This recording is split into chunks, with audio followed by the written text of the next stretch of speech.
C'est la raison pour laquelle on les appelle églises réveillées. Près de toi à moi, tu penses que Dieu écoute quand on crie fort? Je pense que Dieu écoute tout le monde selon le cœur. Parce que si tu cries et que tu es sincère dans le cœur, il t'écoute. Si tu ne cries pas et que tu es toujours sincère dans le cœur, il va toujours t'écouter. Une Coupe du Monde sans le Cameroun, c'est pas une Coupe du Monde. Yo, chers chercheurs, on dit quoi? Ici, le chercheur de vérité, Monsieur Le Cancre, comme vous connaissez. Ici, aujourd'hui, nous sommes dans les rues de Douala, Cameroun, avec Black Awa TV, avec notre micro-trottoir. Question de trouver quelques vérités auprès des Camerounais sur les sujets d'actualité au Cameroun actuel. Ça concerne la fermeture des églises réveillées au Cameroun. Qu'est-ce que tu en penses? Surtout des églises réveillées qui font trop de bruit et autres là. Qu'est-ce que tu en penses, mon frère? Pour moi, je ne sais pas. Pour la fermeture des églises réveillées, moi je ne trouve pas vraiment ce que ça impacte dans le Cameroun ou dans le pays. Pourquoi on dit qu'on doit fermer les églises réveillées? Tant que ça ne nuit personne, c'est comme tout le monde a sa croyance. Si d'autres ont choisi les églises réveillées, qui partent chez les églises réveillées, si d'autres ont choisi les catholiques, qui partent chez les catholiques.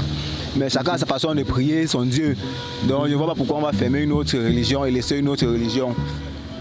Ah ok, là je suis très d'accord avec vous. Hein. Mais à partir du moment où il y a certains Camerounais qui se plaignent des bruits, c'est-à-dire de l'excès de bruit et tout, qui vont avec ces églises de réveil et tout, ils vont même poser des plaintes, notamment quand on en parle sur les réseaux sociaux, on voit des commentaires, des personnes qui se plaignent, ils disent qu'ils ne dorment pas à cause des églises de réveil et tout. D'ailleurs à Yaoundé 5, il y a monsieur le sous-préfet qui a fermé déjà quelques églises, comme le ministère de l'administration territoriale l'a ordonné depuis 2024, la fermeture de ces églises quand ils font beaucoup de bruit. Qu'est-ce que tu en penses?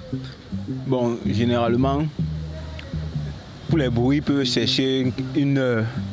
Tu vois, pour moi, de mon point de vue, pour les bruits, ils peuvent regarder l'heure en journée où ils vont me déranger personne. Mais dans la nuit, les heures de repos, les gens sont rentrés du travail, ils sont fatigués.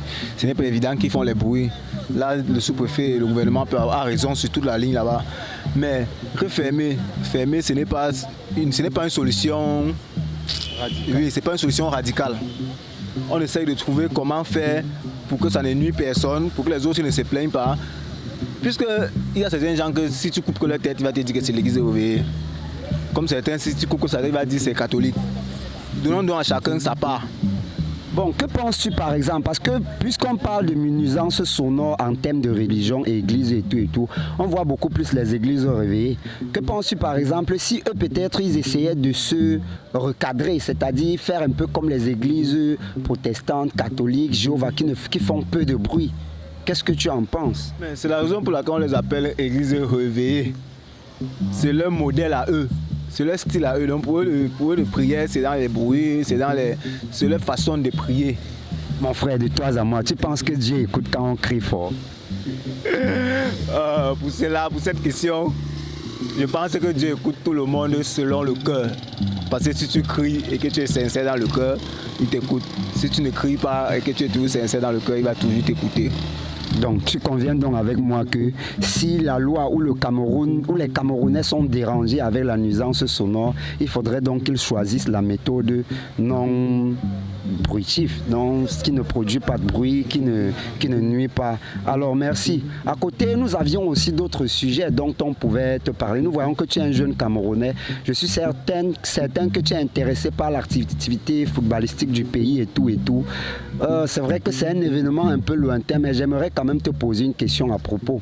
Qu'est-ce que tu penses de l'absence des Camerounais ou du Cameroun à la Coupe du Monde qui se joue actuellement? Nous sommes par exemple en pleine demi-finale, ou c'est, je crois, pleine demi-finale, et la finale c'est ce dimanche, je crois. Qu'est-ce que tu penses de l'absence de ton équipe des Lions d'Indomptables là-dedans? Bon, moi me concernant d'abord le foot, je ne suis pas trop fan de foot, mais une Coupe du Monde sans le Cameroun, c'est pas une Coupe du Monde. Je ne sais pas ce qui s'est passé, où on n'a pas été performant, ou je ne sais pas, mais une Coupe du Monde sans le Cameroun, ce n'est pas une Coupe du Monde. C'est ça, quand le Cameroun n'a pas été qualifié pour la Coupe du Monde, moi j'ai une fois pris l'initiative, je n'ai même pas regardé la Coupe du Monde. Donc depuis que ça a commencé là, je ne connais pas comment ça se passe. Si le Cameroun avait participé, je pouvais voir les débuts, même si on les éliminait, je pouvais continuer, mais comme ils n'ont même pas participé, pour moi, j'ai une fois fermé la page. Que bon. En fait, on peut dire que ça t'a donné la possibilité de te concentrer beaucoup plus sur tes activités, et avancer.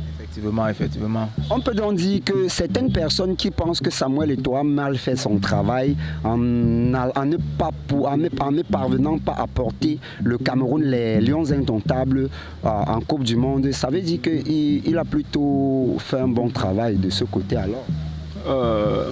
Moi, pour juger Samuel Eto'o, généralement d'abord on ne juge pas les gens, mais Samuel Eto'o n'allait pas aller jouer à la place des Lions. Il a fait sa part, les Lions ont fait pour eux. Si on n'a pas pu être qualifié, ce n'est pas de la faute de Samuel Eto'o. Moi je pense que c'est juste qu'on n'a pas été performant. On n'a pas été performant. Puisque le ballon est rond. Tout le monde a vu le match, tout le monde a vu comment ça s'est passé. Si le Cameroun n'a pas réussi à traverser, ça veut dire qu'ils n'ont pas été assez performants pour cela. Donc on n'accuse personne que l'autre a fait son travail, non. Chacun a fait ce qu'il allait à faire. Ok, merci beaucoup mon frère, merci, enchanté. Black Awa TV te remercie. Merci à vous. Au bout de cette interview, nous remercions notre confrère et nous lui donnons rendez-vous sur YouTube, sur la chaîne Black Awa TV. Merci.